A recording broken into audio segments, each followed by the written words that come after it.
tadi, bagaimana kita mengikat kelompok itu. Yang tentang narasi tadi.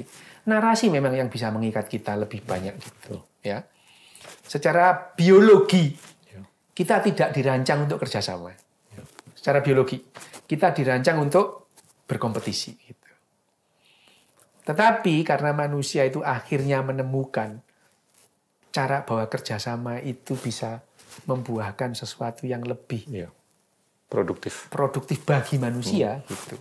Akhirnya manusia merancang atau kognisi manusia tentang kerjasama itu berkembang, gitu ya.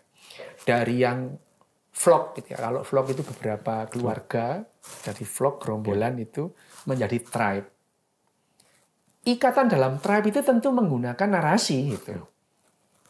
Karena begitu ada tribe itu, tidak ada lagi egalitarianisme itu tidak ada gitu.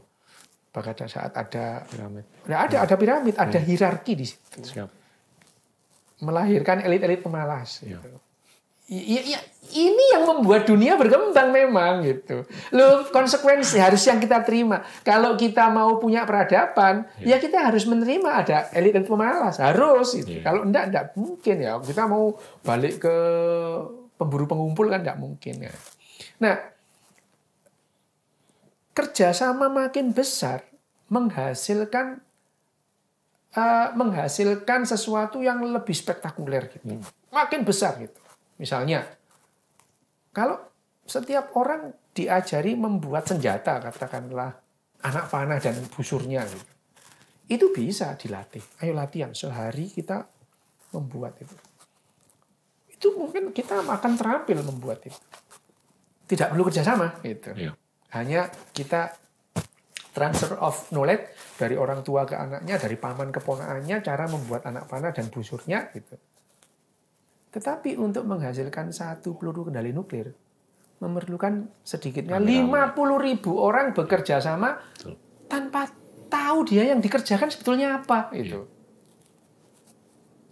Misalkan penggali uranium di Papua Nugini. Dia tidak tahu yang digali apa. Tugasnya dia adalah mengoperasikan ekskavator dengan baik sehingga sehari itu mengeruk tanah sebanyak mungkin. Gitu. Tugasnya dia mengangkut ke dump truck. Supir dump truck juga nggak ngerti tuh isinya itu apa, berapa persen uraniumnya nggak penting bagi dia. Yang penting adalah saya jam sekian harus nyampe pelabuhan dan menaikkan ini ke kapal. Udah gitu. Nah, kodanya yang menyeberangi lautan Atlantik juga, lautan Pasifik juga nggak mikir gitu.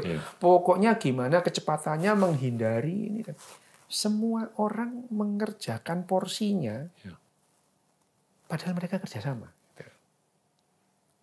Tidak mungkin kemudian kompetisi itu menghasilkan peluru kendali nuklir. Tidak mungkin.